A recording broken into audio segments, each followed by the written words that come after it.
When it comes to games and tech, I have a tendency to be an early adopter. I bought the first 3DS when it first came out, and it was way too expensive. I still thought it was awesome, and I played it all the time, but not everybody else did, at least not until Nintendo ended up lowering the price and introducing the Ambassador program. That being said, it's one of my all-time favorite gaming devices. Now, when I used that 3DS, it really became more of just a more powerful DS for me. That's because on the first 3DS, the 3D was pretty bad. It looked great if you were in the perfect position and you didn't move, but any kind of shift one way or another and the 3D fell apart. So I ended up just sliding that slider down on the right-hand side, turning the 3D off, extending my battery life, and not having to deal with the bad 3D. But then Nintendo brought out the new 3DS, and the cool thing about the new 3DS is that it had a camera on the front that would track your face and adjust the two 3D planes so that when you were playing it, it always knew where you were looking, and the 3D basically worked all the time. And as soon as that happened, I turned on the 3D and I just left it on. Recently, Nintendo shut down the 3DS eShop, which means there's lots of games that you're never going to be able to experience if you didn't already buy them. Not just physical games, but also digital-only games that only exist on the 3DS eShop. If you want to hack your 3DS in the name of preservation, you absolutely could, and you should, especially since it's so easy to hack. People are snapping them up left and right. So what do you do if you want to experience the games on the 3DS, but Nintendo refuses to sell them to you? Well, a lot of people would say, let's emulate, and that's what we're going to do today. So we're going to emulate 3DS games on a Steam Deck, but we're going to do it in 3D. Hey. Ooh. Yes. Hello. What? What are you doing? You're supposed to be editing this video. I look like a doofus right now. Editing isn't going to change that. What? Nothing. I'll do it later. I'm playing a game. But I don't really play games on my phone. Okay, well maybe you don't, but I do. This is Raid Shadow Legends, the sponsor of today's video. Raid has an expansive range of strategy, an innovative blend of PvE and PvP gameplay modes, peerless character skill customization, and explosive clan-centered co-op play. Join players from across the world and stamp your name among the heroes of Teleria. It's the perfect way to kill a couple of minutes. So how long have you been playing? Hang on.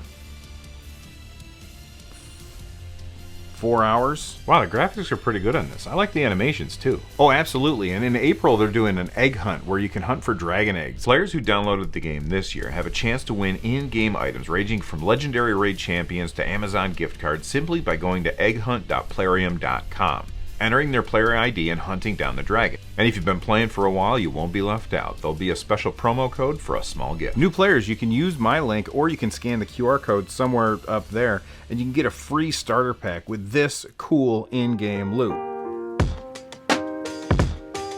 Unfortunately, the Steam Deck doesn't have the right screen in order to emulate 3DS games in 3D. In fact, I don't think there's a whole lot of devices out there that do.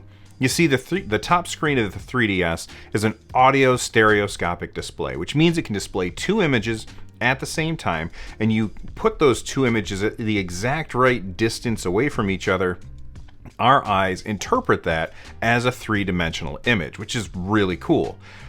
The Steam Deck doesn't have that kind of screen, so what we have to do is find two screens that we can hook up to the Steam Deck at the same time that are exactly the right distance apart for our eyes. And that's where these come into play. This is the Nreal Air glasses. These are augmented reality glasses, which you can see through, but it can also display an image at the same time. I've got an entire video reviewing these, so make sure that you check that out in the link down below. But what we're going to do is we're going to upgrade the firmware for these first, because they didn't ship with the ability to do stuff in 3D. But recently there was a firmware upgrade which easily makes this happen. A quick word of warning before we actually get started on this. You really shouldn't follow video guides when learning how to do something like this on YouTube. It's much better if you follow a written guide because those are easily updatable. If there's something that changes later on, there's no way for me to actually update this video, but the guide down below will probably be updated. This is a guide that was written by a Reddit user, BossBang, so full credit goes to him. Think of this video more as a way to draw people's attention to this really cool way to utilize your Steam Deck, and as a way to verify that it works. So I'm going to be looking at the guide a bunch while we're working on this. Let's go ahead and get started with the firmware upgrade to the Nreal Air glasses. And it's actually really, really easy. This is the website that you're going to use in order to upgrade the firmware for your glasses. The first thing that you have to do is download the firmware. So all you got to do is click on that button and it's going to download it to exactly where your download folder is. Step 2 is to connect your glasses. Now there is a slight hiccup here, which I'm going to show you. Here's my glasses. Here's the wire that came with them. I'm going to go ahead and connect that, and as you can see, my screen has now disappeared, and that's because it's actually on the glasses right now. So I'm going to see if I can get that to shift over to my recording software so you guys can see what I see, because I have to do it on the glasses. All right, so now we can both see the same thing. And I'm going to go ahead and click on, where's my mouse? Connect the glasses. I'm going to hit connect. It says they're connected. When you click that the first time, it may have a pop-up way up here on the top right. I obviously don't have that pop-up because I've already done this once. Then you're going to scroll down. You're going to select your firmware file. This is the thing that you just downloaded, and I downloaded a bunch of them by accident, but that's okay. So I'm going to hit open. And then you're going to do the MCU firmware update and then the DP firmware update. I'm not actually going to click either of those buttons because I've already done this firmware update and everything's working great, so I don't want to mess with it. Important note, if you have the Nreal adapter, you may also need to upgrade the firmware for this. It's really easy to do. It's right down at the bottom of the page. You just click on it and it's going to take you to the appropriate website. When I plugged mine in, it said that I had the latest firmware, but you might not, so that's something to keep in mind. Next up, we need to install Citra. Now, Citra is actually really easy to install on its own, but I'm going to highly recommend that you check out EmuDeck. EmuDeck is this set of scripts that goes through and installs and configures a whole bunch of different emulation programs all at once, so you really don't have to do anything at all. Just head on over to emudeck.com, click on the download button and add that file to your desktop. Then double click the file and it's going to go through and do all of the things that it needs to do. Once it's all done, then you need to get ROMs and put them in the proper location. So you're probably wondering, where do you get ROMs? Well, that's a good question. That's a good question. Once you figure out the answer to that question, then you have to take those files and you need to put them in the right location. For me, because I installed EmuDeck to my SD card instead of the internal storage, that's going to be in the root directory, and then run, and then media, and then this string of numbers and letters. That's where your SD card lives. Underneath that, I have emulation, then ROMs, and then 3DS. So I'm going to put all of my ROMs in that folder. Next, we want to make sure that the Steam Deck is outputting video only to the glasses and not on the actual screen. When you first plug in your glasses to the Steam Deck, it's going to pop up a little window in desktop mode, and it's going to be the leftmost button. I just tapped that button and everything worked fine. Once we've got the glasses set up so that they're the only monitor for the Steam Deck, go ahead and unhook them, and it's time for us to set up Citra for 3D gaming. It's actually really easy. Go ahead and start up Citra and go into the emulation menu. Under the emulation menu, go ahead and click on configure, and then you're going to look at the graphics settings. Under graphics setting, there's an option for stereoscopy, and you're going to set that to side by side. That means that it's showing the two images next to each other. Once you've set that to side by side, go ahead and crank the depth all the way up to 100%, and you can go ahead and close out. Next up, we're going to go to the view, and under view, we're going to go down to screen layout and make sure that it says large screen. So now that everything is set up, we're going to go ahead and start a game and see if it actually worked. Go ahead and start whatever game it is and then put it into full screen mode. It's going to look really weird because it's going to take the game and put it side by side on your screen. That's okay because we're not going to be looking at the screen. Go ahead and plug in your Nreal glasses. Once they're plugged in, the display is going to switch over to the glasses. It'll still look weird. Then you're going to hold down the button on the arm of the glasses that switches it one more time.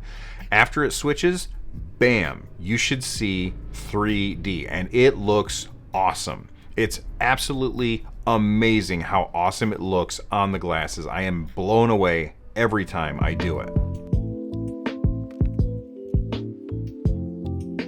But at this point, you're probably noticing everything looks kind of weird. It's all compressed in the middle and it just doesn't look right. That's okay, that is expected behavior. We're not done yet.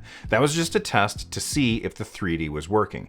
If the 3D wasn't working, I suggest you go back to the beginning of the guide and see if you missed a step. If it was working, let's go ahead and unhook our N-Rail glasses and let's deal with that weird compression issue. You see, what's happening here is that the Steam Deck and the glasses are different resolutions, and Citra doesn't quite know what to do with that. So what we need to do is edit an INI file in order to set the custom layout so that it knows what to do with the resolution of the glasses. Now, before you do this, we're going to want to make a backup of the current INI file so that we can switch back if we want to. I don't see myself flipping back and forth between 3D and non-3D. I'm probably just going to leave it at 3D, but your mileage may vary, so that's something to keep in mind. All right, the INI file that we need to edit, for me, is located right here. I'm not sure if yours is going to be in the exact same location, but check out the documentation for Citra in order to figure out where that file is kept. The changes that we're going to make to that file are all in the layout section.